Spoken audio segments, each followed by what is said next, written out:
करने वाला हो, राजा हो, रंग हो, भूमिहार हो, चमार हो, कुर्मी हो, कहार हो, अति पिछड़ा हो, सबको बराबरी का हक, वोट देने का अधिकार दिया।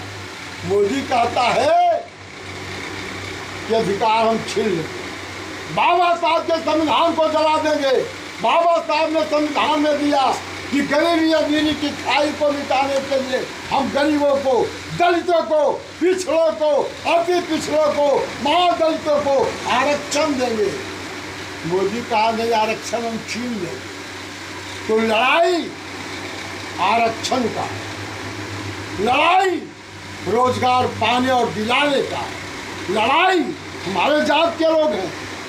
आपको याद होना चाहिए, इस देश का एक महापुरुष था, लड़ाका था, जिसने देश को जब कोई आक्रमण किया, नंगी तलवार उठाया, उसका सफाया किया और भारती मैया का झंडा आसमान में लहराया, जिसका नाम छत्रपति शिवाजी। हम उसके वंशज हैं, हमारे पुरखे थे। बाद में देश जब आजाद हुआ, आजादी के बाद सरदार वल्लभ भाई पटेल के सहयोग से महार और चमार जाति के हमारे गरीब का एक रहनुमा डॉक्टर भीमराव अम्बेडकर ने संविधान बनाया था। बराबरी के दर्जा के लिए वोट का अधिकार दिया, आरक्षण का उसमें प्रावधान किया। लेकिन देश का नाक कान मुंह कान अगर किसी ने बनाने का काम किया तो उसका नाम सरदार वल्लभ भाई पटेल। इस सरदार वल्लभ भाई पटेल के देश को कोई तोड़ना चाहता है, बाबा भीमराव अम्बेडकर के संविधान को कोई जलाना चाहता है। इसीलिए यही कारण है कि 76 वर्ष का बूढ़ा आज पूरे बिहार के दौरे पे निकला है कि भैया मजदूर भाइयों, किसानों, दलितों, पीड़ितों, आओ मिलजुल कर मोदी को हटाओ और देश को बचाओ। और अगर मोदी को हटाना है तो यहाँ क्या करना होगा?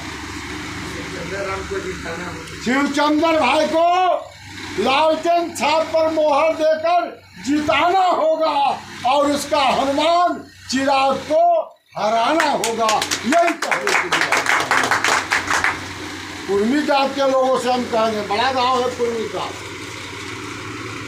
नीतीश कुमार आज पागल हो गया, नहीं सब लोग कर रहा है, इनका स्क्रू ढीला हो गया। कैसे ढीला हो गया? कैसे ढीला हो गया? ढीला इसलिए हो गया कि भाजपा ने समझा कि भारत के अंदर मोदी का विकल्प अगर कोई है तो उसका नाम नीतीश कुमार है। इसको छोटा कर चिराग को सामने लाया।